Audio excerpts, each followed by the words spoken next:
दोस्तों नमस्कार। आज हम पुनः आपको लिए चलता हूँ महात्मा बुद्ध के जन्म के बाद की कहानी पर। तो महात्मा बुद्ध के जन्म के बाद प्रारंभ से ही जो महात्मा बुद्ध थे वो चिंतनशील और आध्यात्मिक प्रवृत्ति के थे। अक्सर वो महल के बाहर जो जम्बू वृक्ष था उस जम्बू वृक्ष के नीचे बैठकर चिंतन किया करते थे। तो इससे इनके पिता शुद्धोधन को बड़ी चिंता होने लगी और उनको ऐसा लगने लगा कि कालदेवल की भविष्यवाणी के अनुसार कहीं तपस्वी ना बन जाए, सिद्धार्थ तपस्वी ना बन जाए। इसके लिए शाक्यगण के प्रधान शुद्धोधन सिद्धार्थ के पिता के द्वारा उन्हें सांसारिक ऐश्वर्यशाली भौतिक चीज़ों में लिप्त होने के लिए अलग अलग ऋतुओं के आधार पर सिद्धार्थ के लिए महल बनाए गए और उन्हें हर वो सुख सुविधाएं दी गई जिससे उनका मन सांसारिक मोहमाया में लगे। लेकिन सिद्धार्थ शुरू से ही चिंतनशील प्रवृत्ति के थे और उनका इन विचारों को कोई डगा न सका। इसी के चलते उनके पिता शुद्धोधन ने 16 वर्ष की आयु में कोली गणराज्य की राजकुमारी यशोधरा के साथ उनका विवाह कर दिया। यशोधरा निहायत खूबसूरत राजकुमारी थी। उनको ऐसा लगा कि अब निश्चित रूप से राजकुमार का मन यशोधरा में लगेगा और उनकी चिंतनशील प्रवृत्ति से वो थोड़ा बाहर आएंगे। समय बीतता गया। अक्सर नगर प्रवास या नगर दर्शन के लिए महात्मा बुद्ध जाया करते थे। तो नगर दर्शन के दौरान सिद्धार्थ ने ऐसे 4 दृश्य देखे जिसके कारण उनका सन्यासी और तपस्वी बनना उनके दिलो दिमाग में निश्चित हो गया। पहले दृश्य के रूप में उन्होंने एक वृद्ध व्यक्ति को देखा। जब वृद्ध व्यक्ति को देखा जिसकी कमर झुकी हुई थी, चमड़ी लटकी हुई थी, चेहरे पर झुर्रियाँ पड़ी हुई, आंखों से बहुत कम दिख रहा था, तो हताश उदास और परेशान था। जब उन्होंने अपने साथी मंत्री को पूछा तो उन्होंने जवाब दिया कि जन्म के बाद बचपन, उसके बाद युवावस्था, प्रौढ़ावस्था और उसके बाद सभी के जीवन में वृद्धावस्था आती है और वृद्धावस्था में सभी की स्थिति ऐसी ही होती है।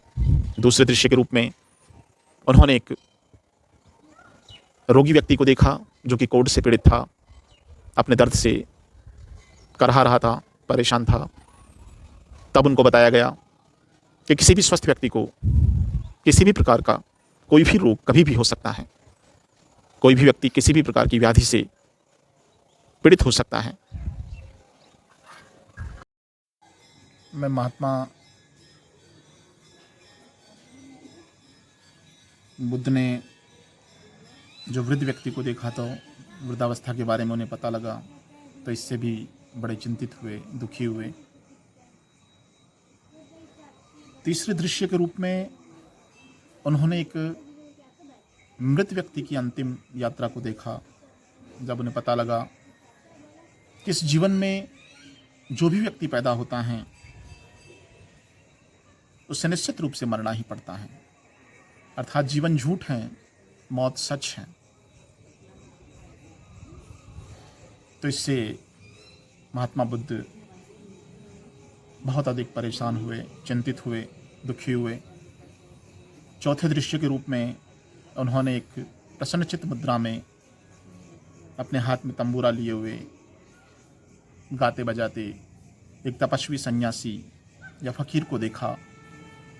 तो उसे देख करके अब महात्मा बुद्ध का सन्यासी बनना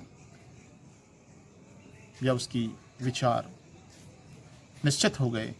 उन्हें लगा कि इस दुनिया में बहुत अधिक दुख हैं, लोगों के दुखों को दूर करना ये सबसे बड़ा कार्य है। तो इसीलिए दुख को दूर करने के लिए, दुख के कारण को खोजने के लिए महात्मा बुद्ध ने अब मन ही मन में यह सुनिश्चित कर लिया। समय बीतता गया। विवाह के 12 वर्ष बाद उन्हें पुत्र के रूप में राहुल प्राप्त हुआ। जब राहुल के जन्म लेने का समाचार महात्मा बुद्ध को सुनाया गया तो महात्मा बुद्ध के मुख से अनायास ही निकला कि मेरे सांसारिक बंधनों की कड़ी में ये कड़ी और जुड़ गई। राहुल के जन्म के 1 वर्ष बाद ही महात्मा बुद्ध ने अपनी पत्नी यशोधरा और पुत्र राहुल को रात के अंधेरे में सोता छोड़कर वो अपने सारथी छंदक और घोड़े कंथक को लेकर चुपचाप अपने नगर से, अपने राज्य से बाहर चले गए। नगर की सीमा पार करते ही अणुमा नदी में उन्होंने स्नान किया। अपने राजसी कपड़े गहने उतारे, उन्होंने मुंडन करवाया और पुनः घोड़े और सारथी को वापस भेज दिया और भिक्षु के वस्त्र, कसाय वस्त्र धारण करके वो ज्ञान की खोज में निकल गए। जिस स्थान पर महात्मा बुद्ध ने अपने वस्त्र त्यागे थे, मुंडन किया था, वो स्थान, उस स्थान पर आज भी चूड़ामणि और कंथकराम विहार स्थित हैं। महात्मा बुद्ध के घर को त्यागने की जो घटना है वो बौद्ध ग्रंथों में महाभिनिष्क्रमण कहलाती है। उसके बाद महात्मा बुद्ध को प्रथम गुरु के रूप में आलार कालाम मिले, जो कि सांख्य दर्शन के आचार्य थे।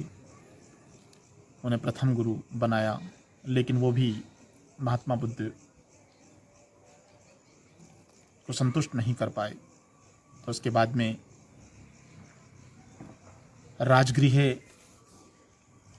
में रुद्रक और उद्रक रामपुत्र को गुरु बनाया, लेकिन वहाँ भी सिद्धार्थ के दिलो दिमाग शांत नहीं हुआ। फिर आगे बढ़ने के बाद राजगृह में सिद्धार्थ मगध के शासक बिंबिसार से भी मिले और सिद्धार्थ के, महात्मा बुद्ध के जो गृह त्याग और सत्य की खोज का जो प्रयास है वह बौद्ध ग्रंथों में आर्य पर्यवेक्षण कहलाता है। महात्मा बुद्ध उरुवेला के बोध गया गए। वहाँ कौंडिन्य ब्राह्मण और उनके 4 साथियों उनके साथ में हुए, लेकिन महात्मा बुद्ध के साथ अधिक समय तक वो नहीं रह पाए, वो भी छोड़ करके चले गए। कठोर तप के बाद, साधना के बाद भी जब ज्ञान की प्राप्ति नहीं हुई तो महात्मा बुद्ध ने बीच का रास्ता अपनाने की सोची। उसके बाद उन्होंने कठोर तप को त्याग कर निरंजना नदी के तट पर सैनानी गांव की महिला सुजाता के हाथ से खीर ग्रहण की और उसके बाद वैशाख पूर्णिमा के दिन वटवृक्ष के नीचे महात्मा बुद्ध को ज्ञान की प्राप्ति हुई। महात्मा बुद्ध को जो ज्ञान की प्राप्ति हुई वो बौद्ध ग्रंथों में संबोधि के नाम से जाना जाता है। ज्ञान की प्राप्ति के बाद महात्मा बुद्ध अपनी विचारधारा के प्रचार प्रसार के लिए निकल गए। उन्होंने प्रथम उपदेश सारनाथ में दिया, तो अपने विचारों का प्रचार प्रसार की घटना बौद्ध ग्रंथों में धर्म चक्र प्रवर्तन के नाम से जानी जाती हैं। महात्मा बुद्ध ने अपने विचारों का प्रचार प्रसार किया। बहुत शीघ्र ही बहुत अधिक लोग उनके अनुयायी बन गए, क्योंकि उनके विचार बहुत ही सहज, सरल, सहिष्णुतावादी थे। यही कारण था कि उनके विचार सर्वस्वीकार्य थे। उन्होंने वेदवाद, देववाद और यज्ञवाद का विरोध किया।